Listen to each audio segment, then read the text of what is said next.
guys. It's a dark day for the games industry, as many days have been.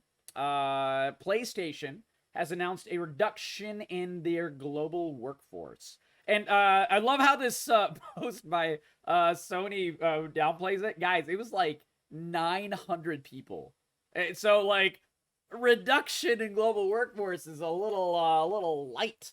I'm talking about this, by the way, guys. I want you to know I'm talking about this because I've seen like almost no one talk about this.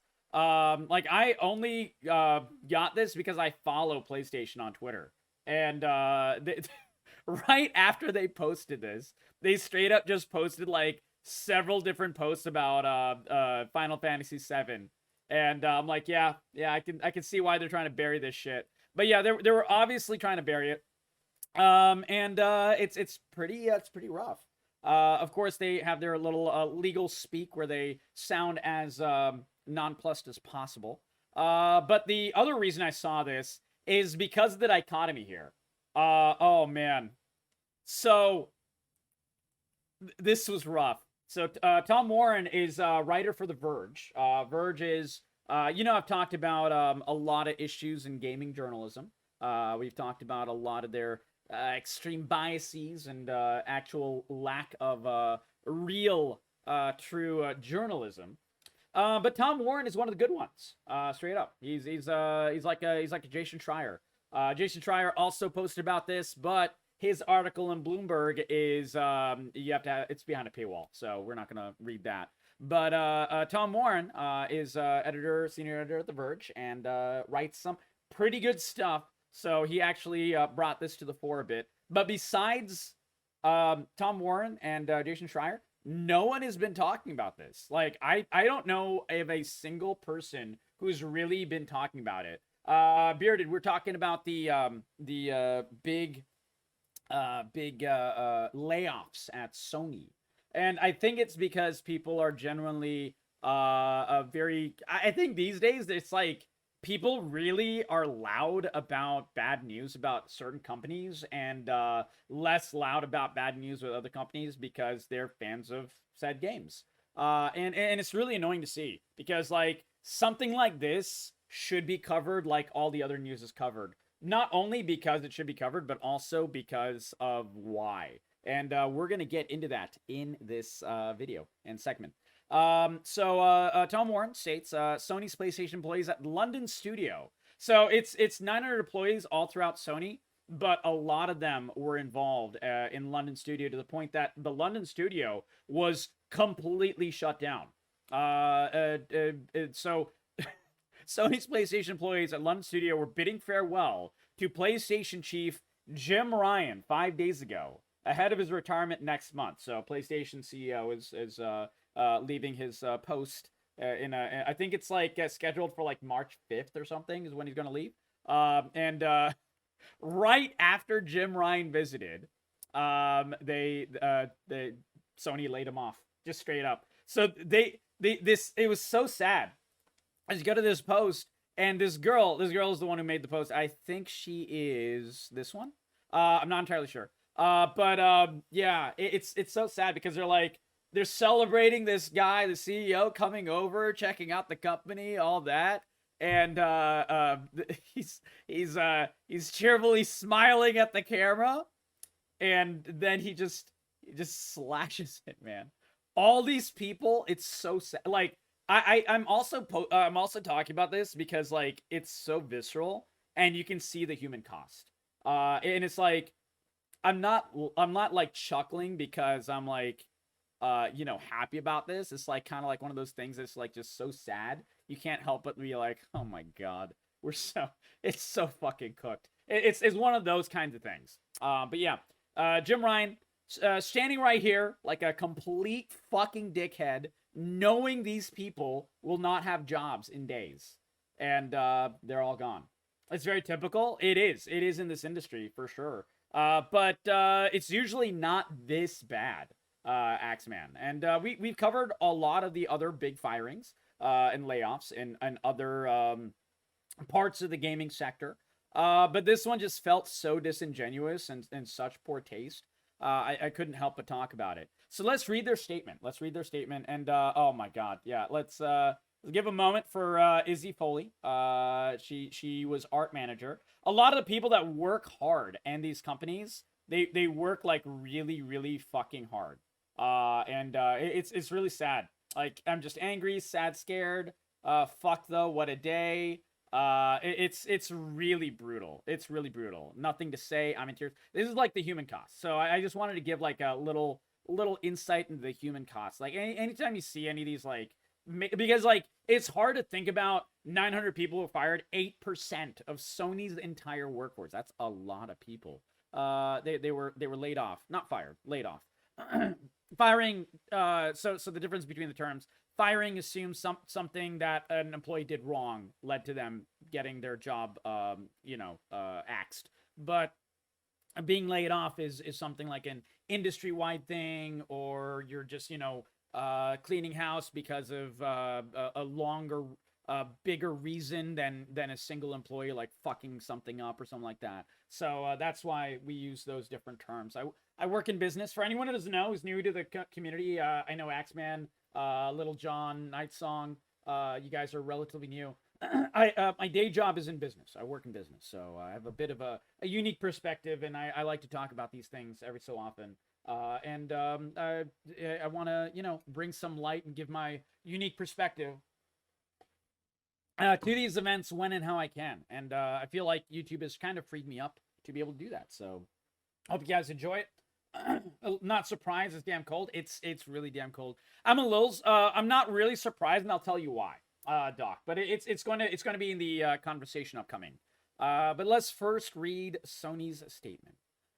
The PlayStation community means everything to us, so I felt it was important to update you on the difficult day in our company.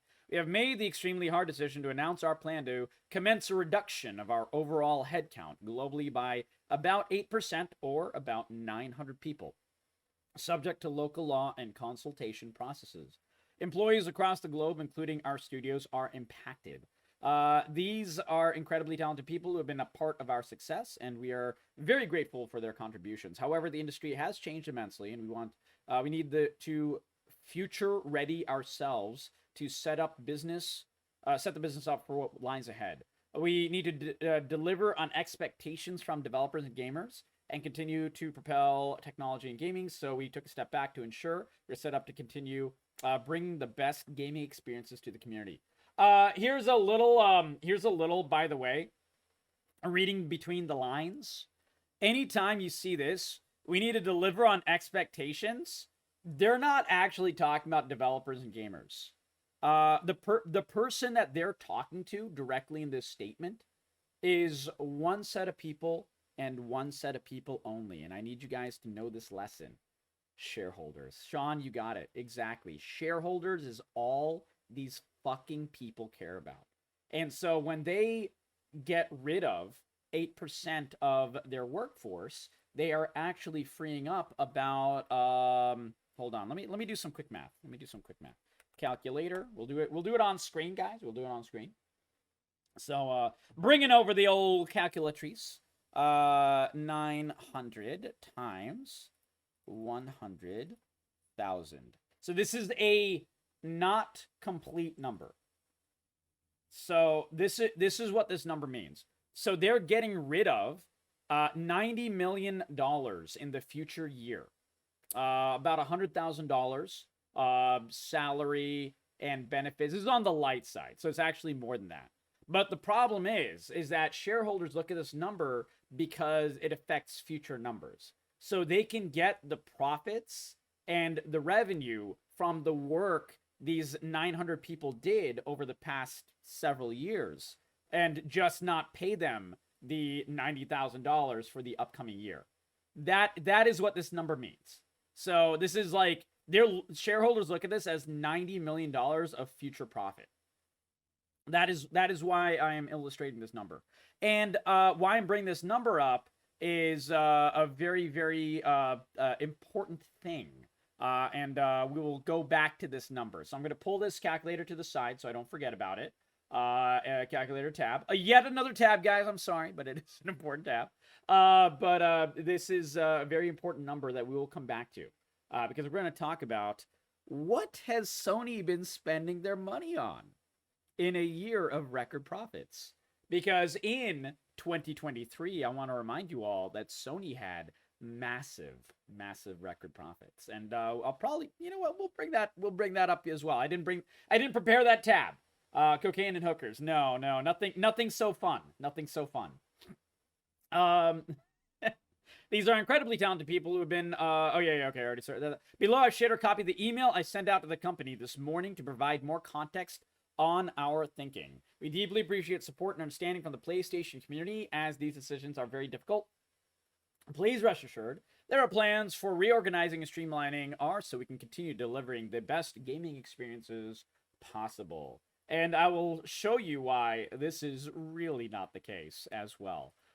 This is like, it's all legal speak. All companies do this. Anytime. We saw this kind of statement with Blizzard.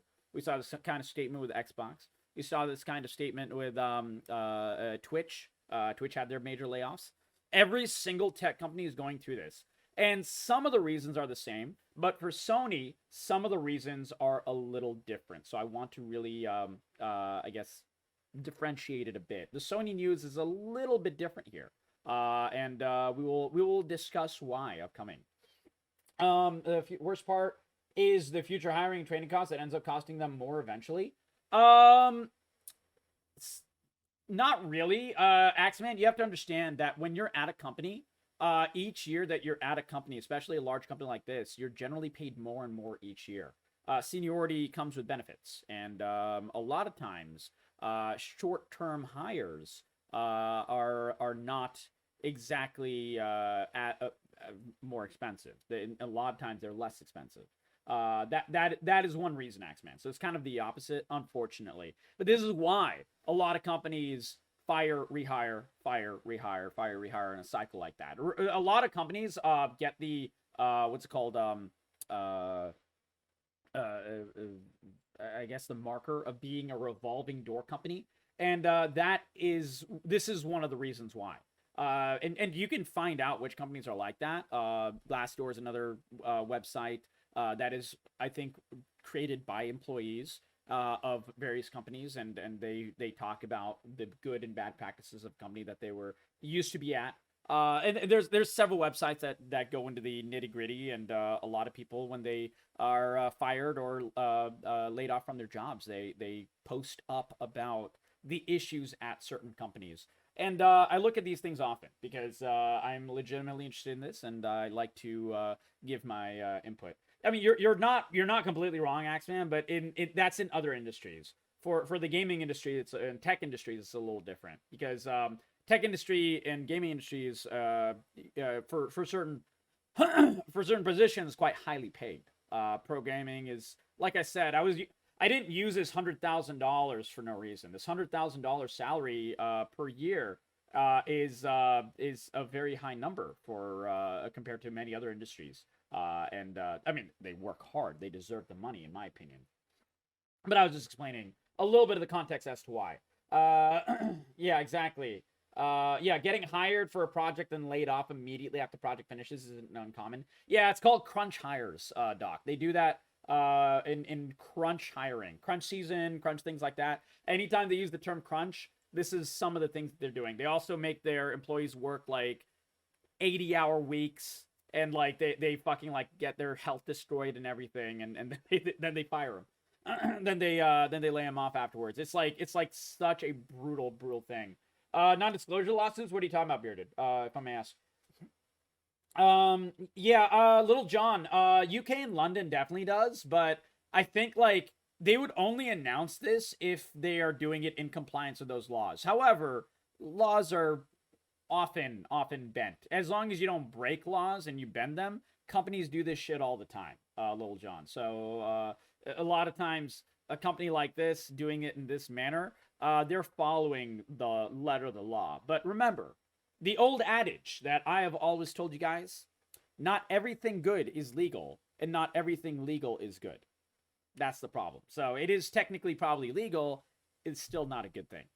Okay, so email, subject, important update regarding organizational restructuring. It's so sad because, like, they literally put it in such speak, people are like unaware, and they get just absolutely shredded, like mentally, when they read this, because they don't know what they're about to read. Like when I read this, I know they're about to fire a lot of people. But yeah. Team, it is important to provide you with updates about our business as often as possible. Today, I am writing with sad news. Through discussions over the past few months about evolving economic landscapes, changes in the way we develop, distribute, and launch products, and ensuring our organization is future ready in this rapidly changing industry. Notice how they just reuse their words? It's because they don't give a shit, by the way. We've concluded that tough decisions have become inevitable. The leadership team and I made the incredibly difficult decision to restructure operations, which regrettably includes a reduction in our workforce, impacting very talented individuals who have contributed to our success. After careful consideration and many leadership discussions over several months, it has become clear changes need to be made to continue to grow our business, develop our company. Again, reuse language.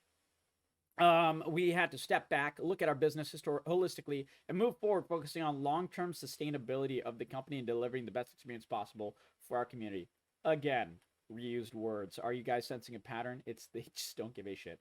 The goal is to streamline our resources to ensure our continued success and ability to deliver experiences gamers and creators have come to expect from us.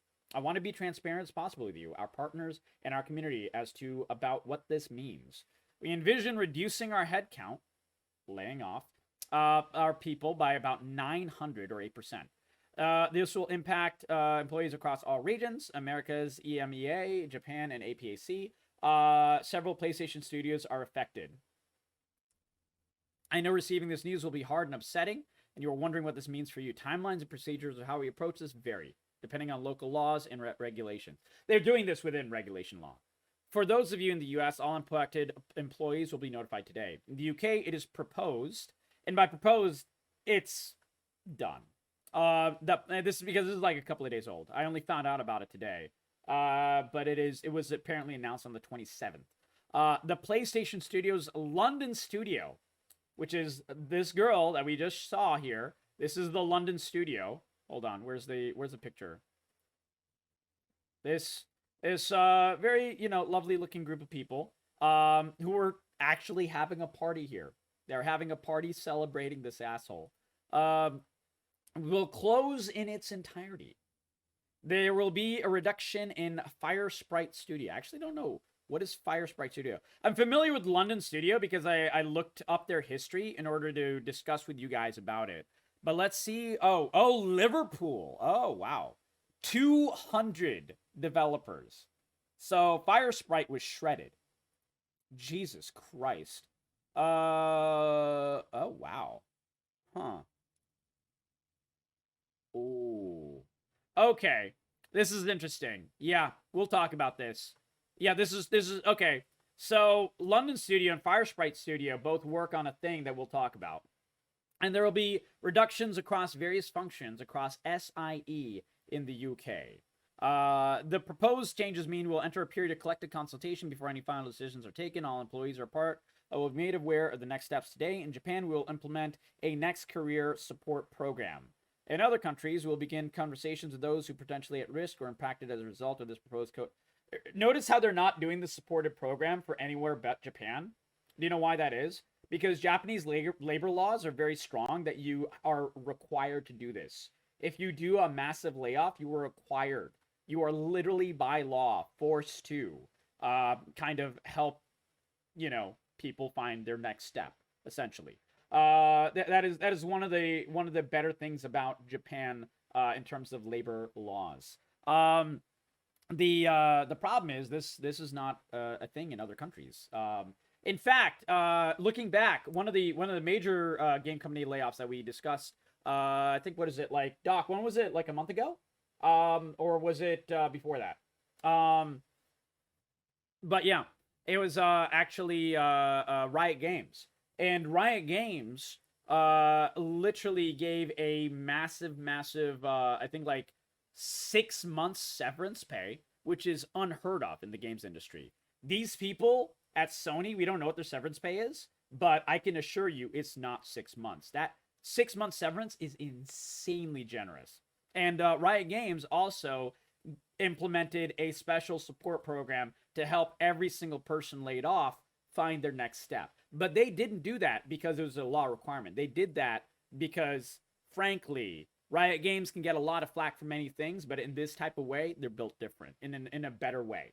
Yeah, it was right after New Year's. Thank you, Doc. Yeah. So it was about a month and a half ago. Thank you, Doc. But yeah, just pointing that out as well. Because if they were doing this for everyone, they would say it, because they know how bad this press is for them. For those who will be leaving SIE, or SIE, by the way, is Sony International Entertainment. I think it's international. But yeah, it's that. So anyone's wondering what SIE is. Night Mage, we're discussing the Sony layoffs. Welcome, my friend. For those who will be leaving SIE, you're leaving this company with our deepest respect and appreciation for all of your efforts during your tenure. For those who will be staying at SIE, you'll be saying goodbye to friends and colleagues that we cherish during this process. It will be painful. Your resilience, sensitivity, and adaptiveness will be critical in the... Oh, my God. Jesus Christ. They're using words like resilience and adaptiveness when they're the ones firing these people and forcing them to be adaptive and resilient. It's just... I don't know who wrote this email, but it is like one of the worst, like, most callously written emails I've ever seen. Straight up, dude. I mean, not only that, Axeman, they actually, like, Riot Games gets a lot of flack for many things, and some of it is deserved, like their balance team, in my opinion. But they do genuinely care about their employees, and I think like I said, industry standard is like several weeks, you know, maybe a month and a half of severance, and nothing beyond that. But full benefits and this and that, and like bending over backwards, that's like way above and beyond. That is way above and beyond. They didn't do that for public reception. They did it because they could afford to do so, and they felt it was right. And I think that's pretty cool of Riot. And like for Riot, so one thing we'll talk about are the reasons why. With Riot, it was very, very clear. Yeah, exactly, Wickerman. Resilience and adaptiveness equals suck it the fuck up. Yeah, exactly. Yeah, that's kind of true. With Riot Games, it was very, very clear that they overhired during COVID. And because they work on pretty much only live services and successful ones, live service had a giant boom. Many things the game industry did, but especially live service games. And Riot Games covers what, like 4 live service games? League of Legends, Wild Rift, Valorant, Runeterra. So yeah, I think 4 major live services. But yeah, because they do that, they had to like giga way overhire during COVID, thinking incorrectly, to be fair. They did make a mistake here, like every single person in the tech industry and games industry did. This is something that Sony did as well. This is partly the cause of this big layoffs. Riot Games at this point overhired massively for trying to cover what they thought was going to be a giant long-term boom. No one knew how long COVID was going to last or everything like that. It ended up, not lasting nearly as long, and probably should have lasted longer, but it didn't. And as a result of that, and kind of a just straight up recession, I think we should just say it, guys. It's a recession. Like we're in a looming recession. It hasn't caught up with the stock market and stuff, but the only reason all these belts are tightening is because these companies see the writing on the wall. So it's not a good thing, but this is the harsh, cold reality. We are in an upcoming recession, and it's hitting the tech industry first, for sure in this case. But it is covering other things, like construction industry is getting hit. I can tell you that from my own experience, because we do a lot of engineering, construction management in my job.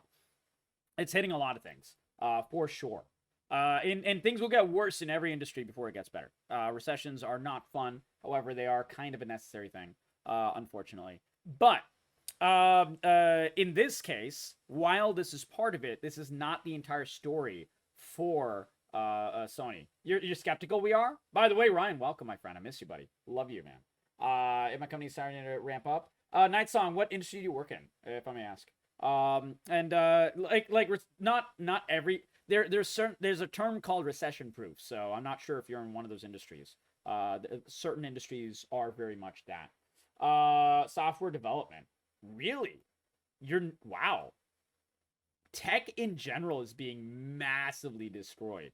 Not destroyed, but like massively reduced. So you are very lucky, my friend, and I'm glad you are. I hope you continue to be in a very good section of it.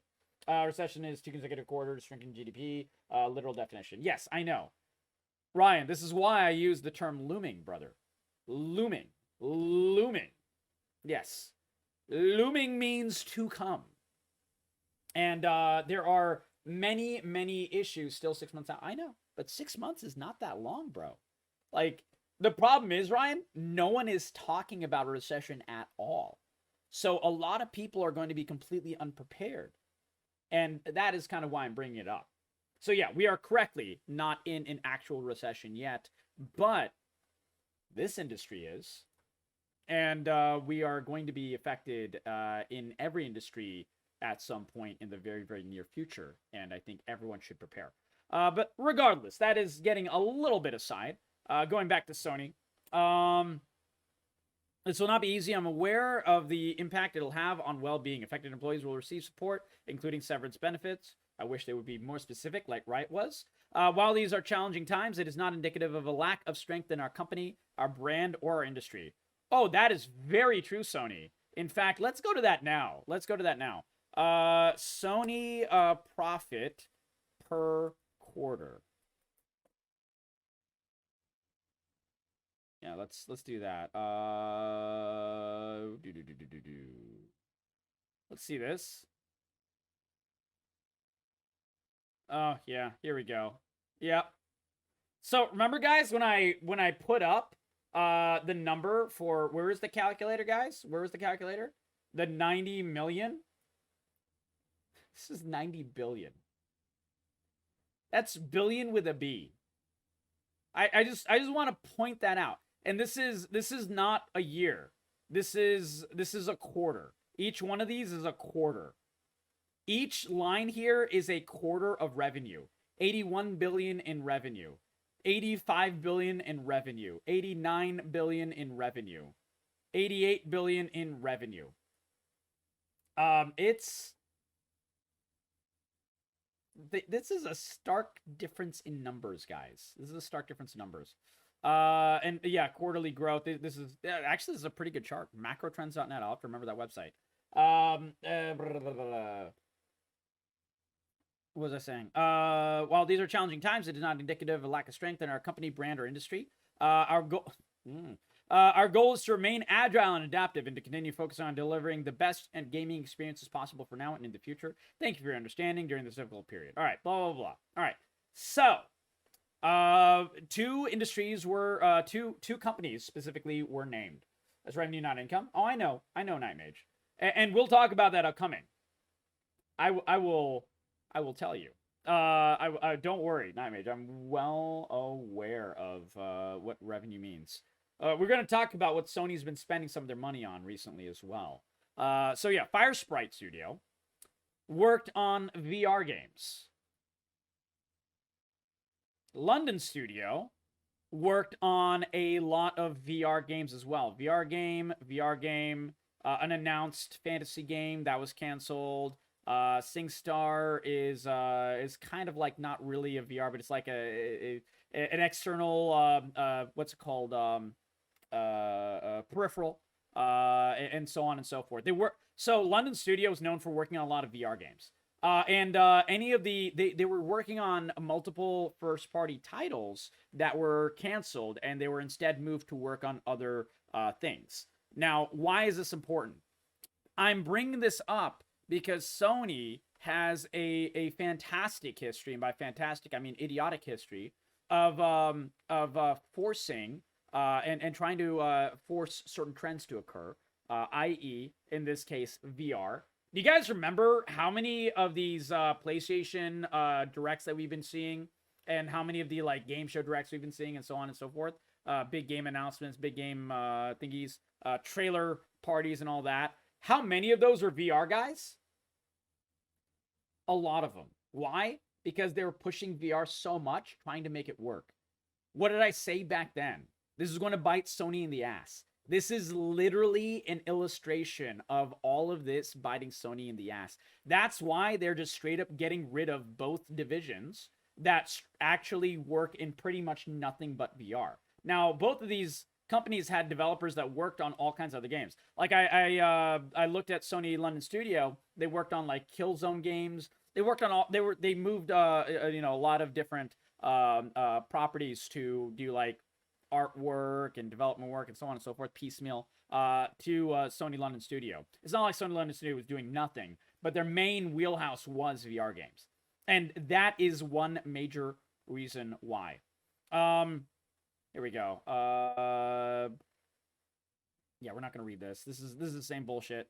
Yeah, exactly. So yeah, VR. These are all the games that they worked on, as in like first party games. So what is this? Interactive film, VR game, VR Worlds, SingStar, another VR game, Blood and Truth. So yeah, VR games, VR games, VR games. And that is why they're getting rid of them. Just like I pointed out way back, it is way too much focus on VR. And it was such a boneheaded decision by the higher-ups of the company to spend so much on trying to force VR, because VR is not there yet. VR is still an extremely niche thing in a niche industry. And they completely misstepped here. So that was a huge misstep by higher-ups. The other misstep by higher-ups, it was Sony has been working with a very large eye towards what's it called? Live service games. Massive live service games that a lot of times, I think it was like 3 live service games were almost close to completion that Sony just straight up canceled before they came out. 6 live service games were canceled at inception. And I think, is this one it? Yeah, here we go. Sony has delayed half of its planned live service games. This was in November of 2023. When I brought this up with you guys, I just want to say, I saw the writing on the wall. I think I told you guys then. And this is another aspect of what Sony has done. And this is and the reason I'm bringing this up is this is executives making bonehead decisions, forcing trends in an industry where those trends shouldn't be done, and it affecting actual good developers. So in this case, Sony acquired Destiny maker Bungie for $3.6 billion. I think we can look at the wiki here and see what other companies it bought. Yeah, here we go. In August of 2022, Sony Interactive Entertainment, Interactive, sorry. I said International Interactive Entertainment, acquired 14.09% stake in From Software. Not sure exactly how much that cost. We can look up the numbers, I'm sure, at some point. But it was easily hundreds of millions of dollars. From Software is not a AAA company, but it is a AA company. We are well aware of From Software's value. There we go. Acquired Repeat.gg, acquisition. All of these guys are acquisitions. This is what Sony has spent a lot of their money on. And who gets hurt here? Developers. So the actual people on the ground making the games that we play, watch, and enjoy, this is exactly what happens. So I just want to illustrate in stark detail. 120 million? There you go, Ryan. Yep. 120 million for this 14.09 stake in From Software. Thank you. Made From Software in a AAA? No, AAA is first party. Sekiro, Elden Ring are AAA quality games, but they're not a AAA studio.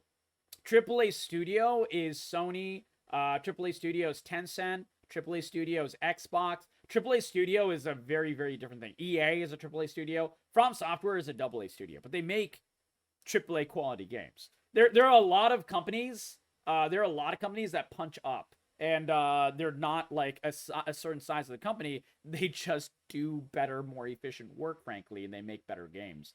And like, for example, Larian Studios, Baldur's Gate 3 is well and way above a AAA quality game, in my opinion. But it is not a AAA studio. They're not a small studio by any means. They're not an indie studio, but Larian Studios is not a AAA either. Yeah. No, AAA is like a level of money. It's basically like a level of quality, level of money. I'm not exactly sure what the term AAA means definition wise. Let's find out. AAA game company meaning. Let's get a definition. Here we go. The term AAA games is a classification used within the gaming industry to signify high-budget, high-profile names that are typically produced and distributed by large, well-known publishers. These games are ranked as blockbusters to their extreme popularity. So it's a very subjective term. But yeah, I think like anyone who's actually in the games industry will tell you that AAA is reserved for companies like PlayStation and such. You can have a AAA game out of a AA studio. Yeah, exactly. EA, yeah, EA is 14,000, correct. Yeah, there you go. From Software is a company of a couple of hundred of people, few hundred people, whereas EA is a AAA company. It has 14,000 people. 9% is 900, so 100% of that is well over 10,000 in Sony, for example. Wow, EA has more people than Sony? Jesus Christ. Holy smokes. I got you, Nightmage. I was just trying to give you like the real, the actual definition. But yeah. So regardless, going back to the discussion, Sony has spent a lot of money pushing A, live service games, B, VR games, and C, the acquisition of other smaller companies. A, to use their IPs, and B, sometimes to literally just lock the IPs from being put onto other platforms. And also sometimes to buy a company, strip it for parts, essentially, as in personnel, IPs, software, hardware. And then they don't actually, have anyone from the company working for them, as opposed to, just cherry picking a select few and essentially getting rid of the rest of it. And this kills companies. Embracer Group is another one. It's a VC group that did a lot of the same things. And Embracer Group was oh my god, Embracer Group has killed so many good video game industry developers that it is like actually ridiculous. You know why we've not had another Deus Ex game, guys? You know why? Because Embracer Group fucking bought the company that made the awesome Deus Ex games, and they literally axed the entire workforce. So all of those great people and developers who created an amazing set of games. Yeah, Eidos Montreal. Correct. R.I.P. Eidos Montreal. They all now work for all kinds of other different companies. So we'll probably never, ever get another Deus Ex game. And if we do get one, it won't be by the same developers, and it'll probably be a piece of shit. Like, I hope it won't be, but, chances are very high that Embracer Group will hire someone else to try to make one without the same people. Yeah, Embracer might sell the IP. That's possible. But yeah, it's like we have to have like a lot of things come and line up into like a basic lightning in a bottle situation, Nightmage, in order to get a good Deus Ex game. It just doesn't feel likely. And it's really sad because Deus Ex is an amazing game series. This is just an example. But yeah. So, going back to the live service stuff, Sony's delayed half of its planned live service games. Talking about these in the same time because they are extremely directly related. Sony announced it was acquiring Destiny 2 Bungie for $3.6 billion in January 2022. A week later, the CFO Hiroki. Oh, by the way, the CFO is the new interim CEO. After Jim Ryan will be leaving in like a couple of weeks from Sony. So, Sony CFO Hiroki Totoki revealed that PlayStation planned to launch more than 10 live service games by March 2026. In an earnings call held today, Totoki stated that 12 of his live service games, out of it, it'll only release 6. By the way, guys, that doesn't mean that these were games that were going to be released by 2025, 2026. All of these games, all 12 of these games, had considerable amounts of work done on them. We don't have the numbers and financials, but this is the other massive thing. I want you guys to know the focus on live service games and the pushing of massive live service games has created such a vacuum of revenue and money in the games industry, because each one of these games is very similar with movie media. So movie costs have gone extremely high for a very similar reason. Basically, all movie companies want to make is like an MCU level gigantic blockbuster, spend hundreds of millions of dollars on it, and try to make $1 billion. Problem is, the chances that they're able to do it is very, very, very slim. And they end up losing their ass on more of the projects than they actually make money on. And when they lose their ass, they majorly lose their ass. This has happened to Disney with pretty much all of their properties recently. It's like brutal for them. Indiana Jones, they fucked up. MCU, they fucked up. You know, so on. The list goes on and on and on. And each one of these MCU movies, for example, they are straight up losing over $150 to $250 million estimated on every single failed MCU movie. And there have been a few over the past couple of years. The same thing happens in video game industry, namely with live service games. Because the amount of money it takes to make a live service game is always at like the $100 million mark. It takes an insane amount of development time and money. One of the most recent ones, what was it called? Legends of Avernum? No, Legends of... Hold on. What was the one that was like a failure recently, Doc? Do you know the name? Does anyone know the name? Legends of something. No. It's the Sony one, dude. The Sony one. Legends of... Avion game? Yeah, okay, Avium. There it is. Immortals. Oh my god, I'm such an absolute idiot. Yeah.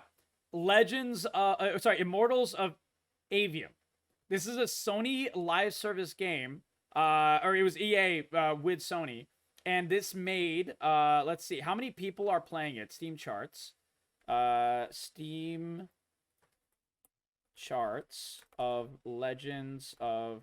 Sorry, fucking... I said it again. Immortals of Avium. There we go. Let's see how many people are playing this right now. Ooh. Oh my god, dude. Oh my lord. A live service game where 57 people are playing it. Yeah, it didn't do well, guys. Yeah. Players right now, 15. Jesus Christ, man. Oh, man. But yeah, that game lost them probably straight up $150 million on the low side. How do I know this number? Because one of these massive live service games that did fail, we actually have the numbers of. That game is, it was not fully developed. It was CA. CA we love for the fantastic Total War franchise, right? Total War Warhammer 3, my favorite strategy game of all time. But they decided to put all their eggs in the live service basket. They wanted them Fortnite dollars. And as a result, they tried to create a live service game called Marauders? Vandals? I can't remember the name, man. Hold on. CA canceled live service game. Yeah, it's not that one. Yeah. We even saw the trailer for it. It had so much. Oh my god, everyone's talking about PlayStation now. Okay, let me write Creative Assembly. Yeah, Creative Assembly. Creative Assembly is a subsidiary of Sega, by the way. Hyenas. Yeah, Hyenas was $125 million down the drain. The game didn't even come out. And when this happened, CA tried to put it onto Total War players by increasing the cost of all their DLCs and lowering the quality, as in like the amount of stuff you got from the DLCs, until CA and Sega had like a giga massive pushback by literally the entire community of people who play these games. It was one of the rare moments where everyone put their hands together saying kumbaya and told CA to go fuck themselves. To the point that Sega actually did the rare thing and got rid of the executives who made this decision to try to make this game and then try to push it onto people who are actual loyal and big consumers of their other actually successful games. So Sega did the road less traveled and got rid of those industry leaders, so-called, who made those decisions. However, I can assure you Sony did not. Like, Sony is one of those companies that does not get rid of these people because they keep making the same fucking decisions. That's how you know. Okay, so let's continue reading this, though. It's a little bit of background. Creating live service isn't necessarily hard. Making one successful is a very different story. Oh, yeah, I don't know. I mean, like, yeah, I guess, like, no one's trying to create ones that will fail, Doc. So you're trying to make ones that are successful. The reason that people make live service games is because live service games is a game that will last for a very long time and bring profit in at what they think is a high level for a very, very long time. And essentially, it's marketers trying to get them Fortnite bucks. A lot of the big problems of the game industry right now are because a lot of these very, very large game companies, in this case, we're talking about Sony for sure, but this is also a thing with EA, this is also a thing with Sega, this is also a thing with, not really with Nintendo, though Nintendo has their own issues, but this is not really one of them. Nintendo's not generally pushing a gigaton of live services. This is a big thing with a lot of Blizzard. The Blizzard is still extremely successful with this, but all of these game companies try to push for Fortnite dollars while not making a game that is actually Fortnite quality. Now, I'm not a Fortnite player, but everyone who plays Fortnite loves that fucking game. It's been around for ages and has made billions and billions upon billions of dollars.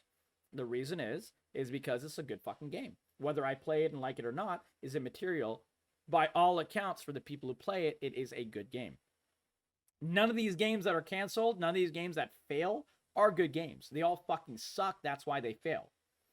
And if you can fix your mistake by laying out the ground level, why ever get rid of the guys that made the mistakes? Yeah, exactly, Nightmage. That's what a lot of people think. And that's why you see the same mistakes happen over and over and over again. But I was very glad that CA got rid of the people from Sega. Not CA, sorry. I'm really glad that Sega got rid of the people that made this decision.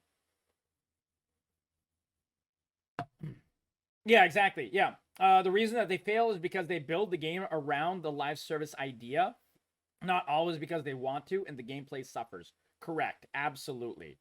But yeah, it's a major issue. But anyways, going back to this. 12 live service games, it'll only release 6. So yeah, so if we can estimate that 80% of the work was done, each live service game takes like 8 to 10 years of development time. So that number of 125 million is A, not from thin air, and B, it makes sense for many, many reasons, unfortunately. So 6 games times 100 million. That is $600 million of $600 million worth of work will never see the light of day. It is just straight up, they took that money and they lit it on fire. They just straight up lit it on fire. And my estimate is a conservative estimate because we don't actually have the numbers. We are only guessing at the numbers based on past as precedents. And it's an educated guess, but we don't have the actual numbers. Maybe someone more in the know than I will grab on this conversation and actually give us the numbers. I think we would all love to see it. But I don't think anyone will because, dude, like I said, no one's really even covering this story. If you look up Sony news right now, you're going to find like many more articles about the new Final Fantasy game than you will about this actual huge shakeup in the industry. But yeah, Naughty Dog Last of Us multiplayer project reportedly on ice. That's one of them that's canceled. Let's see if there's any details of other things that are canceled. I'm just curious if there's any new ones. Oh, yeah. It acquired Firewalk Studios in April of 2023 to develop a AAA multiplayer, as in live service game. And this was the other one. By the way, this was the other company that got completely axed today. This Firesprite company that they bought, so they hired them to try to make a live service game, by the way, guys. Not only was it VR, but they were going to make a live service game. They're dead now, by the way. They're just gone. They're literally just absolutely dead in the water. The multiplayer factions-like project. Guerrilla Games is working on an online multiplayer set in the world of Horizon. Bungie is working on Marathon. Marathon is still set to be released, but we don't know how that'll go. We do have a trailer, but as we learned from Hyenas, that doesn't mean anything at all. But yeah. And so, yeah, like, they... Meanwhile, Marvel Spider-Man 2 single-player only is the fastest-selling first-party game and surpassed 46.5 million units of PS5 sold as well. So how many copies did Marvel Spider-Man sell? Marvel's Spider-Man 2 selling numbers. I'm just curious what the total one is. 50 million units. Oh, no, that's the game series. So 10 million units. So 10 million times 70. Because they never put that game on fucking sale. So, where's my calculator, guys? Did I close? I closed it. I'm sorry.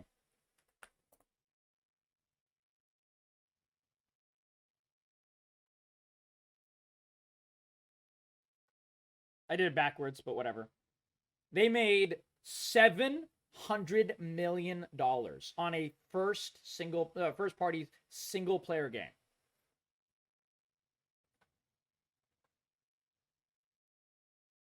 How much did Marvel Spider-Man 2 cost? 300 million.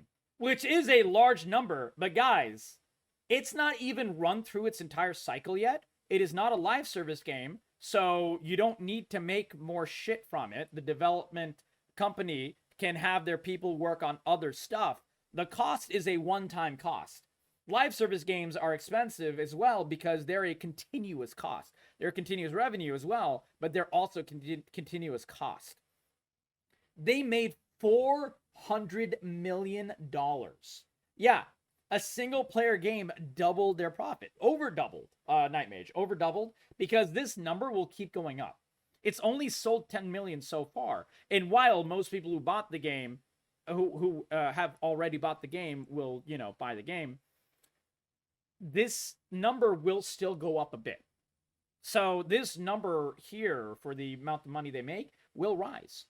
A lot of single-player games only have a one-time cost. You don't need to keep spending money on it. You don't keep making money on it for years and years and years, but you still make a considerable amount of money. I think a lot of game companies like EA, like Sony and stuff, they've forgotten the art of just making a single-player game, releasing the single-player game, making a good profit, and then moving on from there. And it really shows in the industry now. And it's really, really sad. So I really hope that a lot of people are starting to take notice of this trend, and I really hope game companies are starting to take notice. We see a lot of games and service companies, games getting canceled, but it is straight up, I think, a little bit lagging, and they've already spent hundreds and hundreds of $millions on failed projects. So I don't think this trend will change anytime super soon. I just think they're already starting to lose their ass a little bit more. But the problem is right now, the only people suffering, again, are the game developers. And we saw it today, and we'll be seeing it tomorrow. We'll be seeing it for the next at least 2 years. But yeah, sorry to start with a bit of a downer, guys. But I wanted to cover this, in my opinion, very important story that I think a lot of people are doing a disservice to and not covering enough. We'll see how it goes, guys. We'll see how it goes. People buy it for their friends. People didn't buy it. Some people buy multiple copies. Dude, I have a PS5. I also have Steam. while I'm not going to buy multiple copies of Marvel Spider-Man 2, I have it on PS5, I'm just going to do that. Several people who have PS5 and PC bought 2 copies, 1 each, and so on and so forth, Nightmage. I completely agree with you. I'm going to be honest with you, a VR game that people would play the fuck out of, that's live service, would literally be one where you just go on dates with an AI girlfriend that you can spend real money to dress up. Yeah, Doc, make sure that you don't actually contact Sony about that. Because let me tell you, Sony's other obsession that they've lost hundreds of millions of dollars on. NFTs. Sony has pushed NFTs so fucking hard. Okay, let's see. Sony and NFTs. Oof. Files patent for NFTs to allow transfers. Digital birth certificate, which is, you know, different type of NFT. Sony and AMC are handing out NFTs. That was 2 years ago. NFT gaming, the future for Sony. They've put a lot of development dollars into NFTs. This was the other part of things that I didn't really get to talk about much so far, but they spent a lot of development dollars completely wasted on NFTs. Knowing that we hate NFTs, still trying to push it anyways, then all their NFT projects failed, guys. And you know what? For that one, I'm glad. Fuck them. They deserve to lose money on all these things that they're losing money on. The problem is, the executives who make these decisions year by year are not the ones getting fired.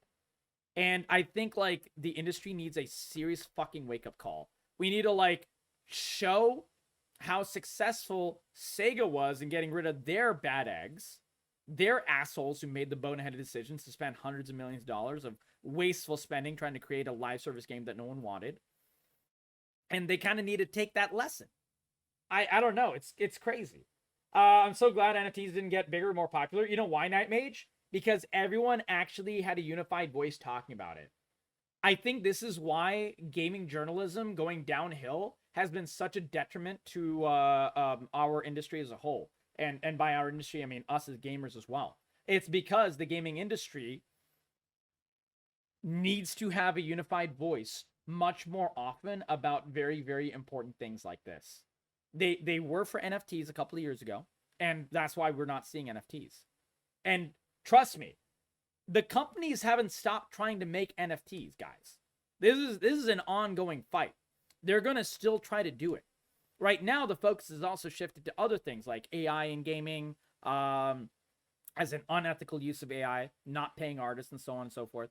As in live service games being, you know, literally wasting hundreds of millions of dollars. The focus has shifted, but it's still the same major problem.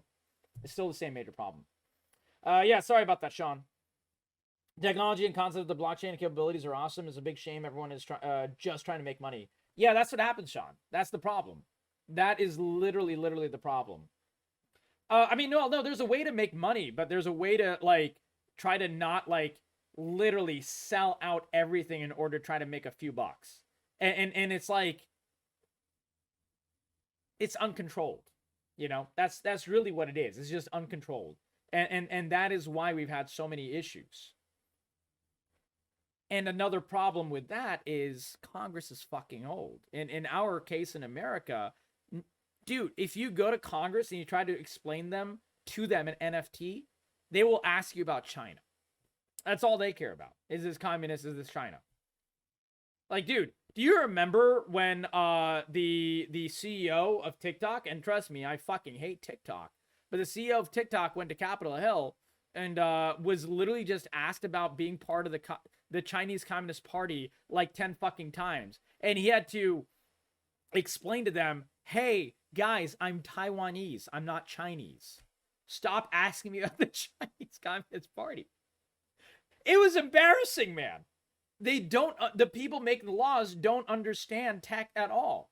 They don't give a shit. They're being paid by other huge lobbies to have these terrible sets of laws that allow all this shit to be done. And that is a big reason why we have the major trends and the major disgusting, wasteful things and uncontrollable pushes for leeching and squeezing every single cent out of us as we have right now. It's fucking nuts, and it won't change anytime soon.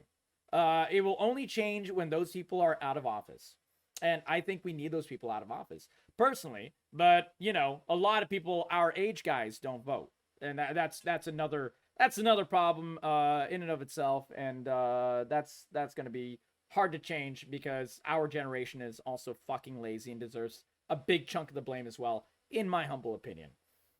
Age requirements for office is also part of the issue. You mean the lack of, Doc? You mean like we don't have age limits? If so, yeah, I completely agree. Wait, I can vote. Yeah, exactly. Exactly. Well, I mean, not maybe. That has nothing to do with voting, bro. That has nothing to do with voting. You can mail in ballots. You know, you can mail in ballots. I mean, the bottom age. What's the requirement? Hold on. Bottom age requirement to be in Congress. Are you sure, Doc? Because, like, what's her name is not that old. Yeah, 35 or older. Oh, to serve as president. To be a senator, 30 or older. To be a rep, as in just House of Representatives, is 25. I don't think this is the issue. Like, being 30 or 25 is not really a big issue, in my opinion. I mean, frankly, I don't think we should have 18-year-olds in office either. Dude, 18-year-olds are fucking dumb. People 25 can be awesomely fucking dumb as well. When is the last time? What's her name? Oh, senator? No, she's a representative. AOC. AOC is like in her late 20s, something like that. But yeah, senator is a good point. But like, I guess what I'm saying is, Doc, the bottom requirement is not affecting this, in my opinion. What is affecting this is that literally 80% of them are fucking corrupt. That is what I think the bigger issue is here, and also incumbency. I think that you need to get rid of incumbency laws, because if you have the ability to be a senator for 40 years straight, that raises the age, because it is always easier to be voted back into office than it is to be voted into office as a new person. And that is an entirely different political conversation, but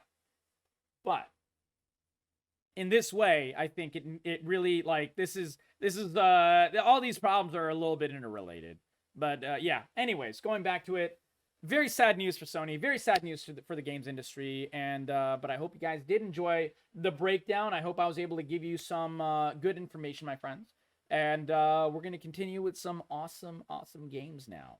I am done talking about this depressing shit.